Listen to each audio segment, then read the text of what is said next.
Hello.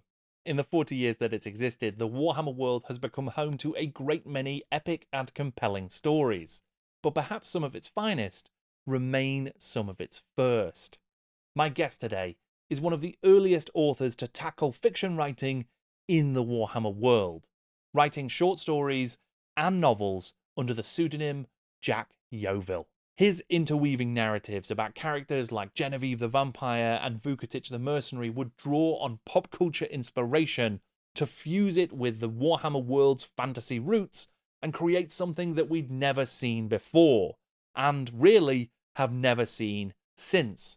He was also responsible for some of the most interesting and expansive world building set in Games Workshop's short-lived game world, Dark Future. With a propulsive, exciting and energetic writing style, it's no wonder that his work became iconic, not least when it comes to the subversive and horrifying classic for which he's best known, Drachenfels.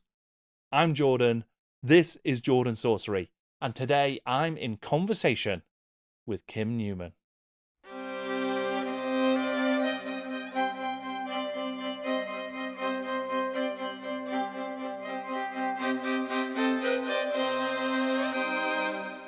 Kim, thank you for joining me and agreeing to talk about your time at GW Books, working as Jack Yeovil. I wondered if we could start just by talking about how you came to be writing for GW Books in the first place. Well, it all starts with David Fringle, who you probably know was the editor of the first line of GW Books. And before David came on board, I think they had actually had various false starts as to having a tie-in novel line. I think I know a couple of people who were involved before David on things that either didn't work out or didn't work out then. Maybe they came out a bit later, but obviously GW were keen on having a novel line, and the obvious reason for that is that the Dungeons and Dragons book in America, Dragonlance or whatever, had been very successful and probably increased the visibility of that particular line, and GW I think had a bit of a sense of once kind of envy that there was this huge paperback line to time with somebody else's role-playing game system, but also a kind of, yeah, but look at them, they're rubbish, we can do this better. What if we got like real writers? And I have to say, at that time I would not have counted as a real writer, but what they did was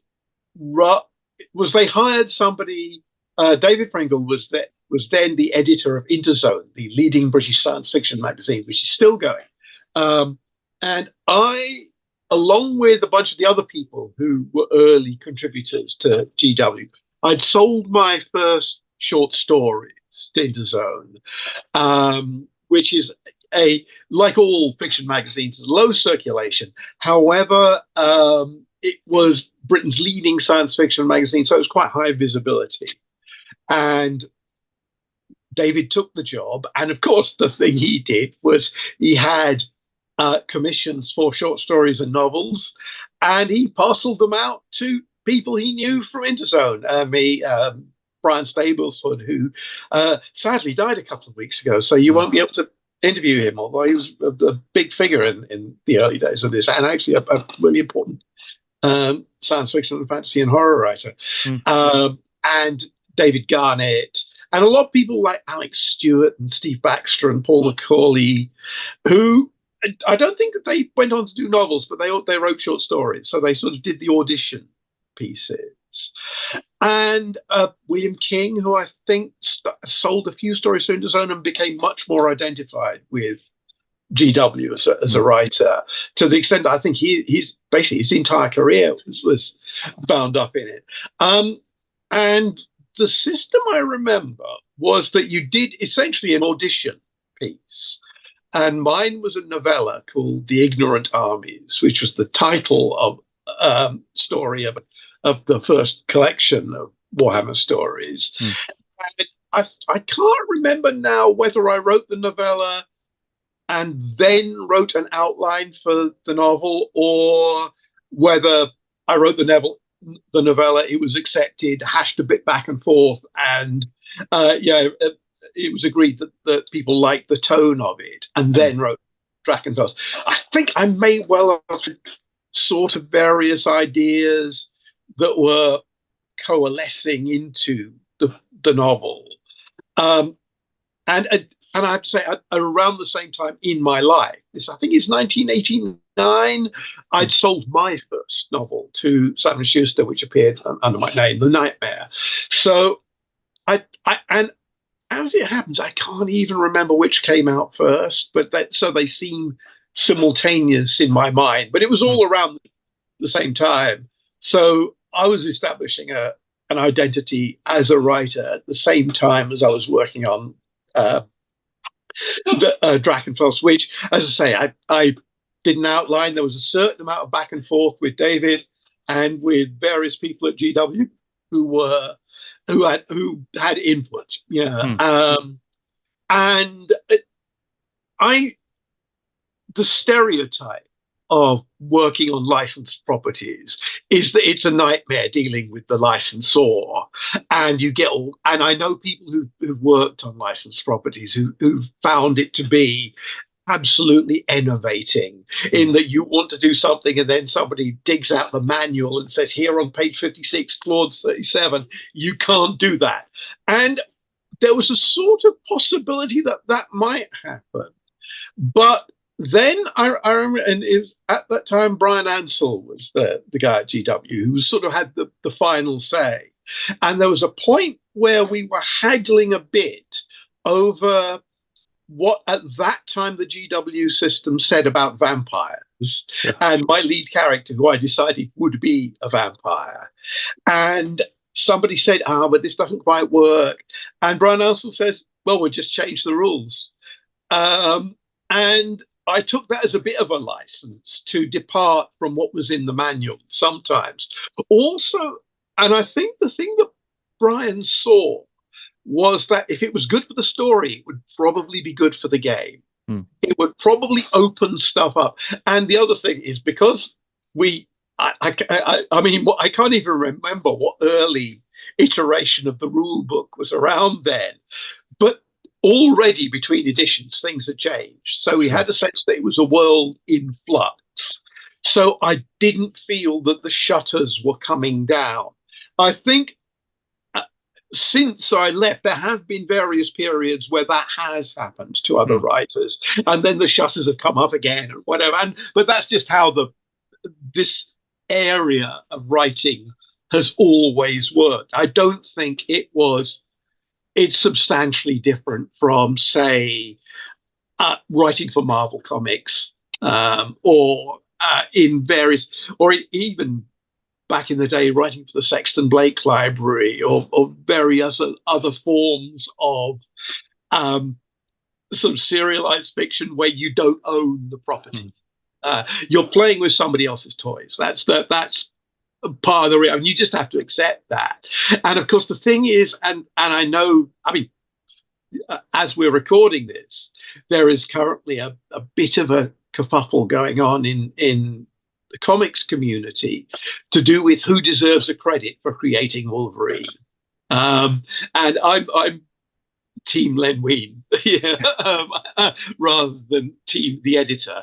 But it's like that. There is a sort of sense that sometimes you take something that you don't own and you clean it up and you make it a bit better, but you then don't have any additional ownership of it. You just have pride in a job well done, and you hope that the people who get to play with the toys next can take advantage of that. Yeah, sure. Yeah, and I imagine it's quite tough. Well, did you get to meet Brian Ansell and spend a lot of time talking with him, or was it just I went up to Nottingham because you had to go up to Nottingham to meet people, and I met Brian, and I can't remember his second name, but Phil, who was kind of like the second guy, and he was a bit more by the book role-playing game.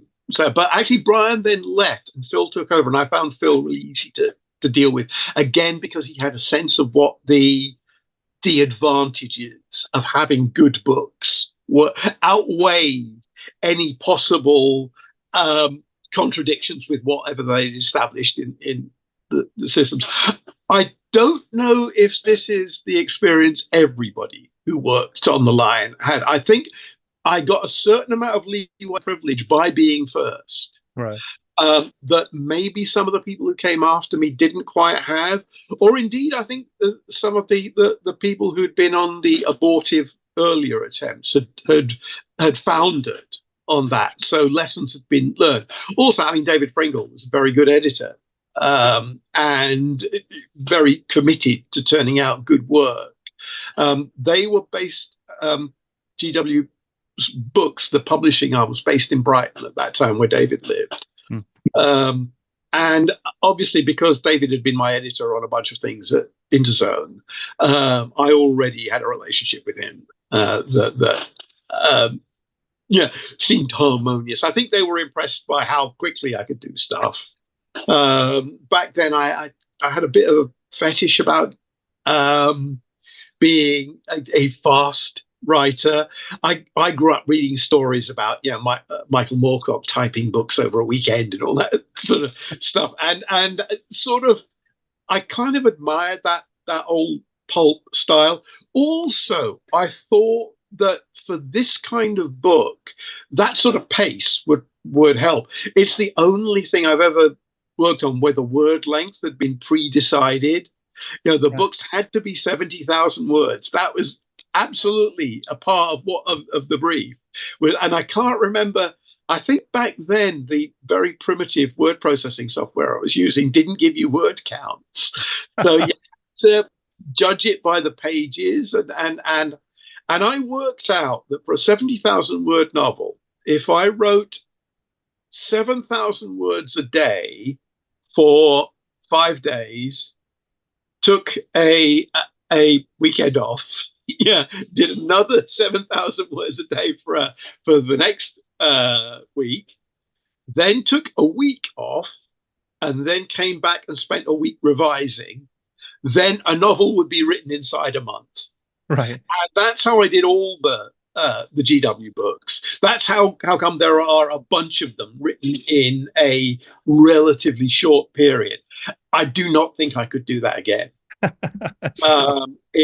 There were and when I came to reread all the books in a row years later, I noticed that there were a lot of repeated phrases and the sort of stuff that if I'd had more time and been able to consider more, I wouldn't have done. But I don't think it hurts the books. I think what the book gained is a kind of rapidity and speed. And there's also a sort of an inventiveness to them, that lots of stuff happens. And I was conscious that in this genre, by that time, partly due to the influence of role-playing games on heroic fantasy, it had become rather a predictable form. And that just made me think, what else can you do? What there were no rules. What are you not allowed to do in this? And so I thought, well, we can do a Warhammer Fantasy book that's a murder mystery, or the second one is a serial killer novel. They don't just have to be a bunch of people on a quest and a Dark Lord, although that's the first chapter of Drachenfels. It's designed to be exactly that. And I kept trying to, there were various other things. I just thought of, what don't you get in these books that might be interesting to try? It always strikes me, even to this day, in kind of epic scale space opera or fantasy, that people in these worlds don't seem to have any entertainment. It's like in Star Wars, no one goes to the movies. I mean, there's that one jazz band you saw in the first film, nothing else. These people never read books. And so I thought the first book I'd do would be all about the theatre, because that's a very old form of entertainment. It certainly existed throughout the Middle Ages and into the Renaissance. Yeah, it was, and there are all kinds of interesting political and social things about the theatre and the worth of the theatre, and of course it's a thing I'm really interested in, and I like backstage musicals as well as murder mysteries. I thought that would be fun, but it had not been something that had been much done in this kind of book before. I think John M. Ford did a backstage fantasy a bit later. Um, so I thought that was kind of a fun thing to open up, and then that just led me to think a bit more of other things that we hadn't seen in heroic fantasy. It struck me there are so many. Well, all the way back to Tolkien, the idea, or even further back to George MacDonald, the idea that dwarves were a separate race, and that just made me think, what about dwarves? We have dwarves, right? We know that they exist. How would they feel in a world where there were, where dwarves were thought of as a separate race from humanity? And so I had a character like that, and other kinds of things that I thought, and because I was reasonably well read, I was reviewing a lot of fantasy at the time for a magazine called City Limits. I was probably better up on the genre then than I am at the moment. I mean, it's not, I haven't really kept up with the way things are gone. But as I say, I saw all the things that hadn't been done and thought, let's give them a try. There are probably lots of things that wouldn't work. But. That's terrific. I mean, was there like because obviously you had a load of authors coming from that Interzone stable and a load of up and coming authors around the same time as yourself. So was it a little community? Were you talking about the stories you were writing? Friends, I mean, they're almost all people I knew. I mean, we all got together and complained. Yeah, that's another thing. There were things about the experience that weren't all positive, although I think mine were more positive than most. But we all grumbled about stuff. And I think we went to like 1 or 2 games days as well and did panels and things like that, although that wasn't something we did a lot of. And certainly I think we read each other's books. I think probably it would have been nicer to. I tried to use some elements from Brian's books and David's books as well to suggest they were going on at the same time. But I think that as a project became harder and harder to do as more and more stuff got added, because you just couldn't keep up with it. But certainly I remember putting in characters from other people's books just to suggest that this was a world. Yeah, there's a lovely bit of sort of continuity and cohesiveness across your stories as well, where characters reappear and they cameo and all that sort of stuff across different stories. Tried that again. They probably don't quite fit together in again. Had I had more time, or because of course this was all made up as we went along, so there was no great plan. And the one time we had a great plan, we didn't finish it. So Sure. Oh, because I'm intrigued about so obviously you did a couple of short stories that then link back in and sort of wrap around Drachenfels, for instance. Yes. Where you these sort of prequels and what was this character doing in that intervening time and stuff like that. So was all of that was just kind of as you went, you were looking back at the gaps and saying, I can fit something in. Yeah. Right. Okay. Well, I mean, it certainly works really well, and it creates quite a rich tapestry because you're getting to see, well, how did this character end up here? Was there a conscious decision by you then? You talked about writing your first Tim Newman book at the same time as your Jack Yeovil books. Was there sort of the Yeovil method that you'd created there? Was there a conscious decision to keep that for the Jack Yeovil stories versus what you were doing elsewhere? Actually. And I used a pseudonym because everybody else was doing it. Then Ian Watson used his own name on the books, and it didn't seem to make a blind bit of difference. If I was doing it again, I would have put my own name on it. I worried slightly that putting a pseudonym on it suggested I wasn't taking it seriously, or even though I was a bit ashamed of it, which I certainly wasn't, and I never made any attempt to conceal who I was. But it's just everybody else in the line had done that, so I did it too. That probably would, yeah. And the books have now been republished with my name on it. I suggested that a while back. To yeah, because I think people who read my books would enjoy these books as well. So yeah, because after all, are mine. Yeah. What was the origin of the Jack Yeovil name? It was originally John Yeovil, which is the name of a character in my first published short story. But somebody else was called, who I think ended up not writing for the books, but there was a writer called John Grant, and that's a pseudonym, and I can't remember his real name. But I think he was lined up to do a novel, and so there'd be two Johns in the line, so it became Jack. I think John Grant never actually did do a novel. I could be wrong.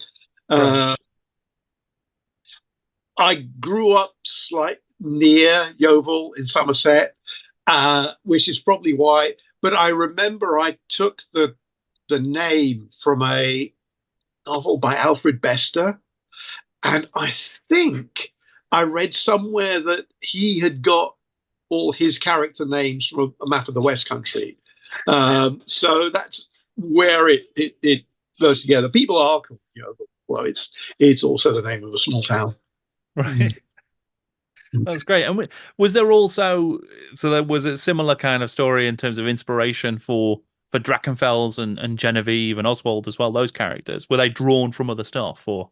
Yeah, I mean, they were, I mean, the obvious one is Detlef, the lead character, is based on Orson Welles. I mean, he's even drawn like that on the cover. Again, somebody I'm really interested in. And there's another character who's kind of like a Clint Eastwood bounty hunter sort of type, which I then expanded and did a Dirty Harry character later. And one or two characters are like that. They're just taken from, other popular culture or real life and transported into a kind of Warhammer world. Probably in the writing, they become individuals. They become much closer to me. I looked at a lot of the Ignorant Armies, the first story, is on the one hand, it's a lot of John Ford's The Searchers, which is based on a novel by Alan LeMay. And a lot of it is like Akira Kurosawa, samurai type movies. I looked at a lot of things like that, or spaghetti westerns, all these genres which were adjacent to heroic fantasy but weren't quite there. So that's and some of the other characters are from whole cloth. They're just people I made up. Sure. I mean, Drachenfels is a fantastic villain, even though he doesn't really feature in the novel all that much. You managed to create. Fair. What do you know about Sauron? Sure. Okay. Yeah. You actually don't get much of him either. And he was created to be a generic big bad. A kind of arch villain type character. And I think at that time the Warhammer world didn't have one. Didn't have a Sauron, and basically needed him. So I thought, well, I'll do that. I don't know that they ever really took advantage of it. I suppose the fact that I killed him in his first appearance, really. But hey, he could come back. Bad guys do.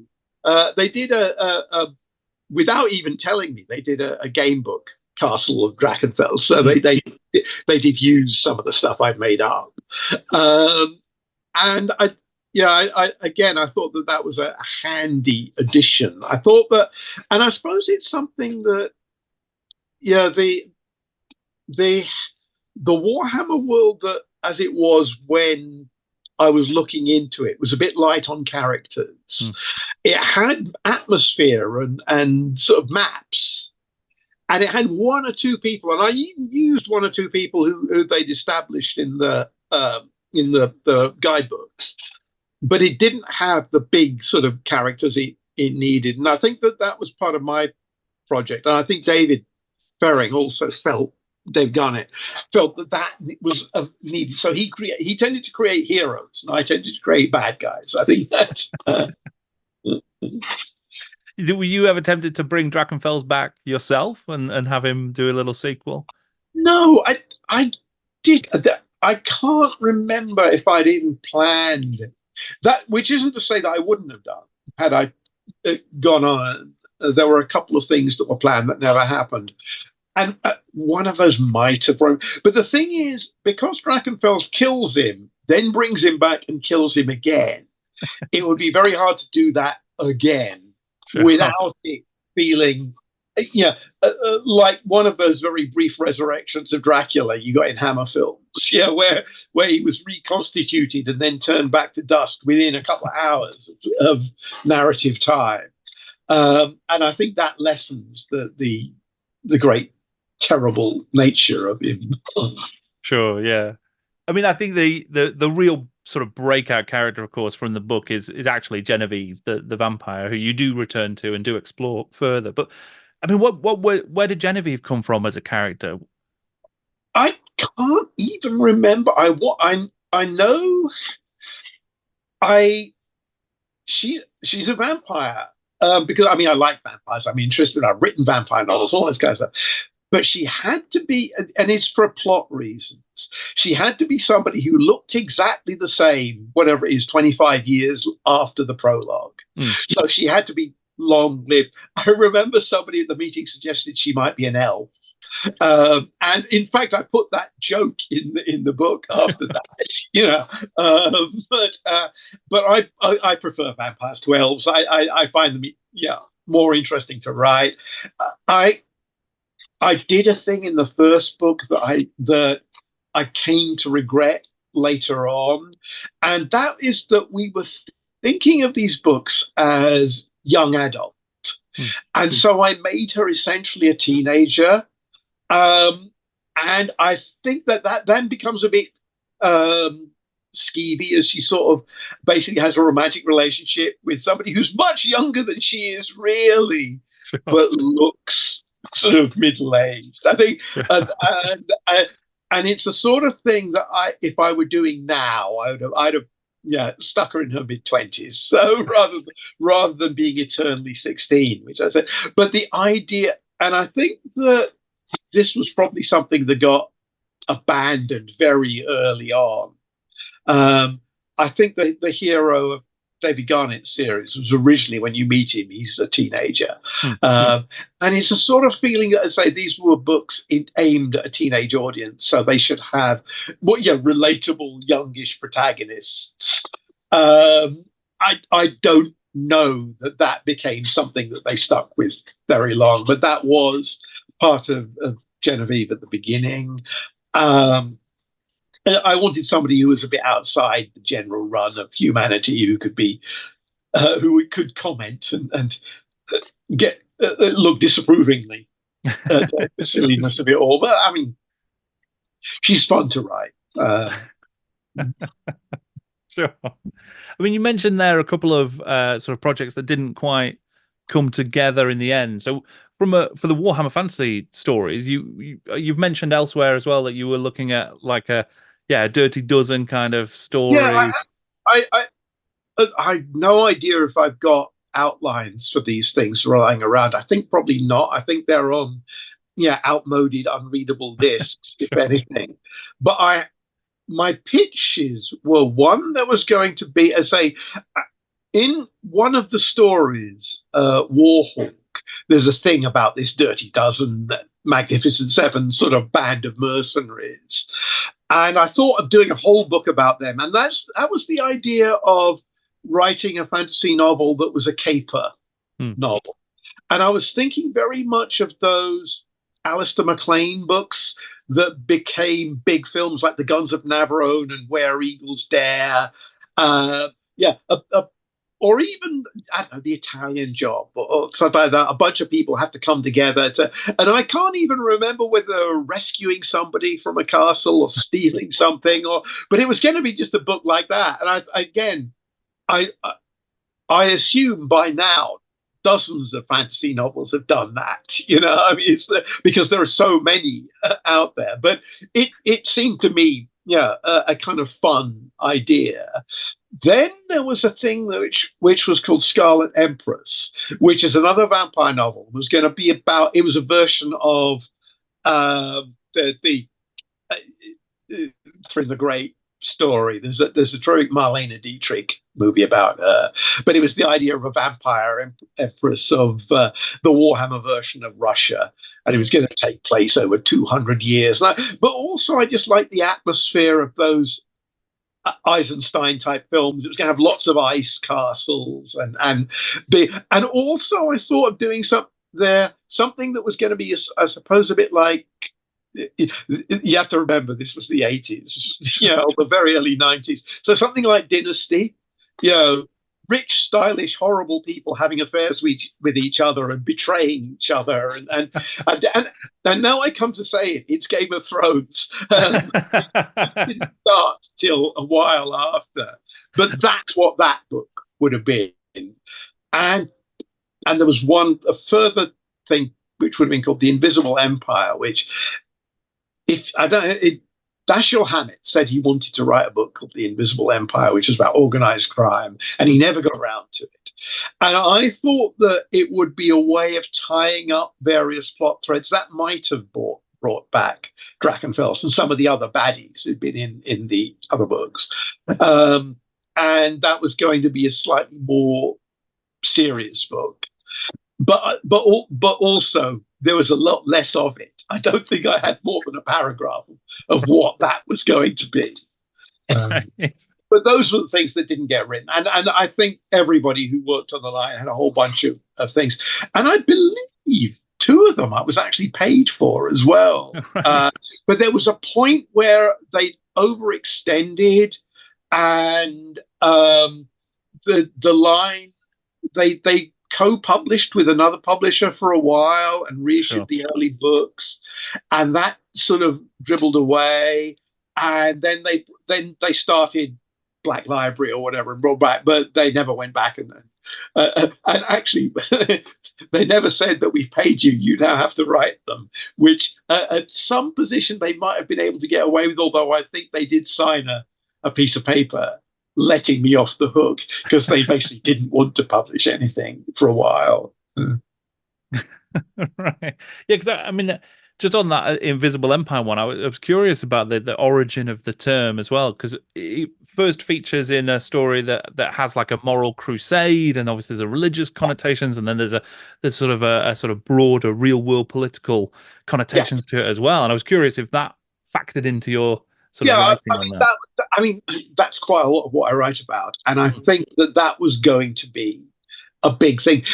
It might have been a bit of a wrestle to accommodate that within what was going on in the Warhammer world at the time, which was always a concern. But also, it might actually have generated tons of ideas that would have been great for the Warhammer world. So, yeah. Absolutely, yeah. I mean, there is mention in that story in Red Thirst of a Warhammer Godzilla as well. Yes, which I threw out tons of stuff like that. But I thought, again, that's because quite a lot of the writing in the field had been very spare, and it did have there was a whole map of the world. So yeah, you wanted that. And I remember various other bits and pieces that I thought would be fun to do, but probably off mainstream. I know that some of the other writers either pitched or wrote stories which were set in the Warhammer versions of like Darkest Africa or Far East or whatever, in order to get away from the overcrowded bits, on the assumption that there will be fewer restrictions. But also maybe they would be very hard to brand within the overall series. Sure, yeah. Yeah, and there's certainly some stories that do find those little corners of the world that just have never seen any subsequent stories. So some of the Brian Stableford ones in particular are very like Very hidden keen on away. that. Yeah. But you didn't just work on Warhammer Fantasy novels, of course. You also were working on some of the Dark Future Yes, well, stories. I Yeah. think almost all of the Dark Future stories of mine are they. Although I have to say again, Alex Stewart wrote the first Dark Future novel, but I wrote the most Dark Future. I mean, what And was that like? that was the one where we had a whole plan of where it was going to go, and then the line was cancelled before we got there. Uh, and then they reissued, changing the dates, and that screwed up, so we could never do the finale, which was predicated upon it taking place on the New Year's Eve 2000. And simply by shifting the action of the earlier books forward, that meant we couldn't do the last novel in the series, which is a shame because I remember that was a whole lot of fun. Again, that was the game was very, very thin. There was very little to it. And it started out, obviously, when they pitched the game, it was Mad Max 2. And then at some point, they pivoted to Blade Runner. And so you have these two actually irreconcilable visions of the future as part of it. And David Pringle had done a bunch of work before I got on the project to giving a kind of timeline of how to get to the dark future.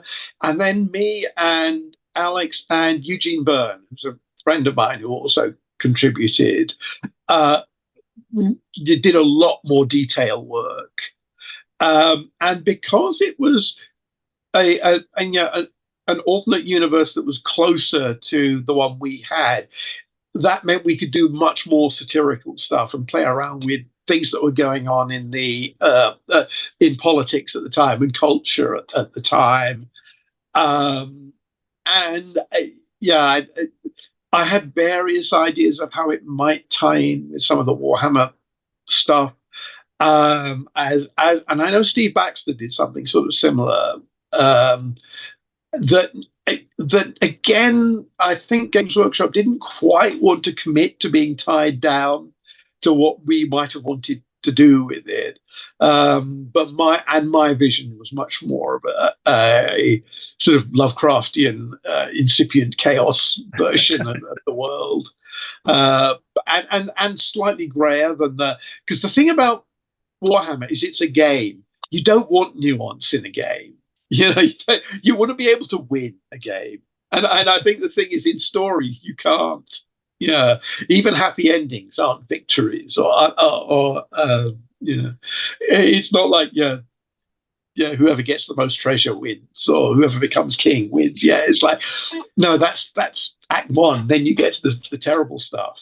Yeah, the rest of it is Macbeth or Nick Rogue's Eureka is about what happens when you've got the treasure. Yeah, and it ruins your life. But the Dark Future books, I liked writing them. I kind of regret that we didn't finish that cycle. It got a bit stalled.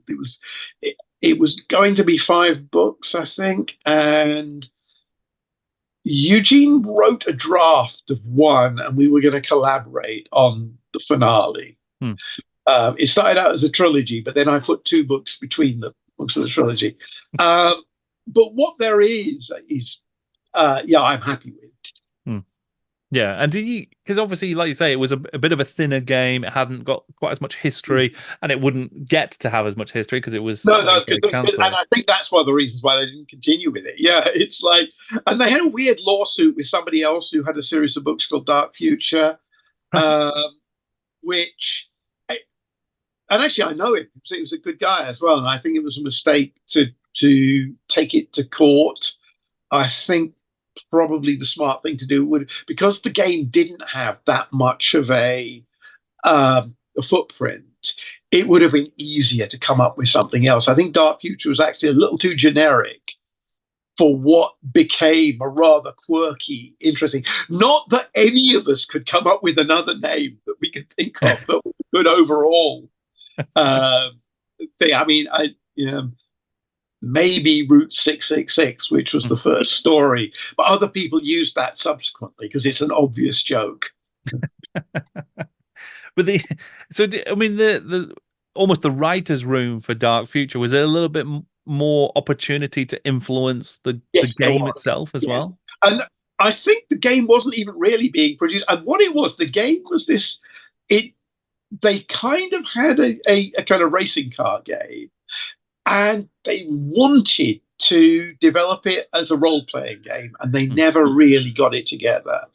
I think probably now, as with so many of these things, it would have actually worked much better if it had come along in an era of online, multiplayer games. It would have worked much better. But I think that's also true of Warhammer. Yeah. Yeah, I mean, it's definitely, it almost never seemed like it quite took off, I suppose. It never got. And it may also be simply that the the craze initiated by Tolkien in the 1960s lasted a lot longer than the craze initiated by Mad Max 2, which, okay, it's a great movie, and there have been sequels, but it didn't get its own little section of bookshops. It did, and there were other people wrote Mad Max 2 type novels. I remember there was and other people even wrote series of car chase in the dystopian future type books. So I mean, that's a fascinating point, yeah, about what genres take root and then sort of get explored and iterated on a yeah, lot. Yeah. and and fantasy, whatever we call it, is still there. Whereas I doubt if any bookshop has a Western section anymore, and yet they used to. Yeah, it's interesting how they just fall out of favor, I suppose, and in movies as well. Horror disappeared as a separate category in bookshops. It crept back, but that's its job. Was there a reason that you never ended up writing a 40k story for GW books? Yes. It was mooted. And here's the thing. At that time, GW were 40k within GW was their favored project. It was the thing they were keenest on. And so they were strictest about the guidelines. And I remember various of us fooled around with the idea of possibly writing something in the 40k, and we kept getting knockbacks from, no, you can't do this. Basically, the game was designed at that time not to have interesting characters, and that's death for science fiction. I understand Ian Watson's books. He found a way of doing it, and those books were well received by the fans of the game and were supported in-house, although a couple of years later they were suppressed and declared heretical or whatever. And it's very funny about. And I remember a couple of pitches. I know Steve Baxter did a pitch, and one of the things was, at the time, they hadn't decided. I don't know if they have ever decided whether the 40k future was an extension of the Warhammer past, the real world, or the dark future. Now, either of those three would have worked, but they had to pick one. They had to, and I think they didn't want to. And I had an idea for a Genevieve novel set in the dark future world, which, in its barest outline, kind of became the spine of my Kim Newman novel, Anno Dracula, although very, very badly. That was Genevieve and somebody solve a murder mystery with Jack the Ripper. That was kind of the thing. And I remember the thing I liked about that was it involved kind of weird time travel and stuff, but Genevieve had lived through the 40,000 years, whatever, to get there. So she'd taken the long way. But at the time, it was just, it wasn't what fit into their vision of the game, and so they didn't go with it, which is also the good, because I mean, the few things in it I was able to use. I can't remember, and I used some of the stuff from Dark Future and when and it's too much to actually call these even outlines. They're pitches. That it was like literally a paragraph. Okay. But I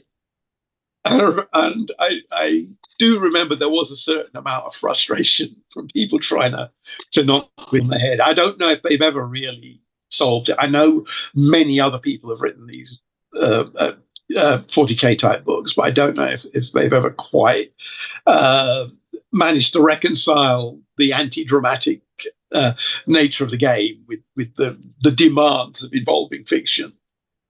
Well, they certainly seem to, because they obviously found a more recent, rich vein of sort of historical drama set within that universe, looking at the 30,000th millennium, and that they've obviously lots of characters and stuff in there that have been very, very successful, I think.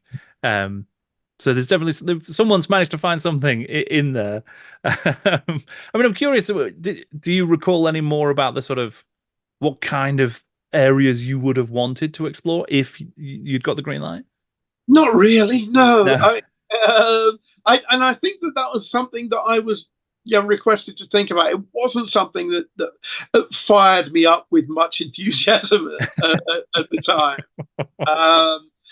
I'm not a space opera type writer. I've never written one of those, so I'm not really that interested in the military either. Although I have written one or two stories with military settings, so it didn't come as easy as the Warhammer or the Dark Future settings, where I could play with my own types of characters, things that were more congenial to me. Sure. Yeah. Oh, you mentioned Anno Dracula there as well, which obviously was your own series of stories, and it does have Genevieve in it. Actually, it doesn't. It has Genevieve, right? There's an accent on her name to differentiate her, but they're the same person in different parallel universes. That's how I reconciled it. And there are various other iterations of her as well. It's all a very Michael Moorcock's fault. This thing, using your characters in different ones, and she is purely there because almost everybody else in the book is a borrowed character, and I needed a vampire woman, and the only other famous one at that time was Carmilla, and she wouldn't work for the plot, but Genevieve did. So I copped her back, as it were. And at that time, I think all the Games Workshop books were out of print and were not appearing. So I felt that for people who missed her, this was a chance to get some of her back. And she's a slightly different character in the Anno Dracula books. Sure, yeah, but it must be quite. I think one or two of my other characters appear in the Dark Future books for the first time and subsequently turn up in my own work, because quite a lot of things, I was working on lots of different projects at the same time, some of which took many years to get completed. So I think there are a couple of references to the lead character from The Bloody Red Baron is mentioned briefly in one of the Dark Future books, and a few other things like that. So there have been other crossovers. Does that feel like it's? I mean, is it almost the sort of Newman verse? Is that how you'd consider this connective tissue? I have to say, one of my editors calls it that. That's not how I thought. I am much taken with. I grew up obsessed with Michael Moorcock, so that's essentially where I'm coming from. Just going back and visiting various corners of or various different mutually irreconcilable visions of the world. I assume that what I have is a multiverse, which is like as Mike does. At this long before I may with Anno Dracula, I was probably, or I definitely was influenced by DC Comics imaginary stories. The idea that you could do alternate versions of established fictional characters that they didn't have, yeah, and Marvel did it as well. The Spider-Man joins the Fantastic Four like that in What If, and I thought, well, what if we changed the plot of Dracula, and that's where Anno Dracula comes from.